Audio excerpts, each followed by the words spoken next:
सच जानने के बाद रोशी तलहा से बहुत नाराज होती है। तलहा अपनी सफाई में बहुत कुछ कहना चाहता था, लेकिन रोशी उसकी कोई बात नहीं सुनती। तलहा रोशी को बताना चाहता था कि उसने जो कुछ किया इसकी मोहब्बत में किया, क्योंकि वो शारी की हकीकत जान चुका था और वो रोशी की बेइज्जती बर्दाश्त नहीं कर सकता था। इसीलिए उसने शारी को अगवा करवाया।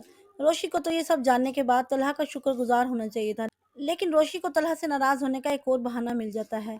और इस बार तो वो नाराज होकर तलहा के घर से चली जाएगी, क्योंकि वो इतनी ही जज्बाती थी और वो हमेशा से ही छोटी मोटी गलतियां करती आई थी। लेकिन इस बार दादा जान तमाम हकीकत जानते थे और वो उसे तलहा की तमाम सच्चाई बताने के बाद ये एहसास दिलाने वाले थे कि वो अब तक जो कुछ करती आई है वो सब उसकी बेवकूफ़ी थी, और ये तलहा ही था कि जिसने उसे और इसके खानदान को रुसवा होने से बचाया।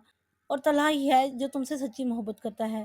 दादा जान रोशी को बताते हैं कि तलहा को सबिका से मोहब्बत नहीं थी, वो तो सिर्फ तुम्हारी मोहब्बत को तुम्हारी कम उम्री की नादानी समझ रहा था, और वो नहीं चाहता था कि वो तुम्हारी नादानी का फ़ायदा उठाकर तुमसे शादी करता। वो तो तुम्हें हमेशा खुश देखना चाहता था, इसीलिए तुम्हें अपनाकर तुम्हारी खुश रंग ज़िंदगी को अंधेरों की नज़र नहीं करना चाहता था। हालांकि मोहब्बत तो वो सिर्फ तुम ही से करता था। फिर जब उसे इल्म हुआ कि तुम शारी से शादी करने वाली हो, तो उसने अपने तौर पर शारी का पता लगवाया, और वो शारी की तमाम हकीकत जान गया था कि शारी तुमसे अपनी बेइज्जती का बदला लेना चाहता है, और शादी के दिन ही वो तुम्हें सबकी नज़रों में रुसवा करके छोड़कर जाने वाला था। और तलहा ये सब नहीं चाहता था, इसीलिए शारी की तमाम हकीकत तलहा ने मुझे बताई। और फिर ये तलहा की तुमसे मोहब्बत ही तो थी कि वो तुमसे शादी के लिए राज़ी हो गया, वरना वो भी शादी की तरह तुम्हें छोड़कर जा सकता था। लेकिन उसने ऐसा नहीं किया, उसे तुमसे मोहब्बत है। और अब जब सब कुछ ठीक हो गया है, तुम उसे ठुकरा आई हो। ये सब सुनने के बाद रोशी अपने रवैये की वजह से तलहा से बहुत शर्मिंदा होती है।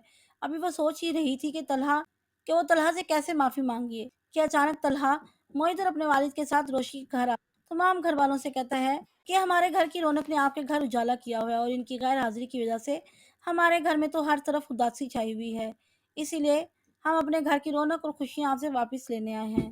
तलहा की बात सुनकर रोशी खुश हो जाती है और तलहा और मोहित को गले लगा लेती है। अगर वीडियो पसंद आए चैनल को सब्सक्राइब और वीडियो को लाइक एंड शेयर करना मत भूलिएगा। शुक्रिया।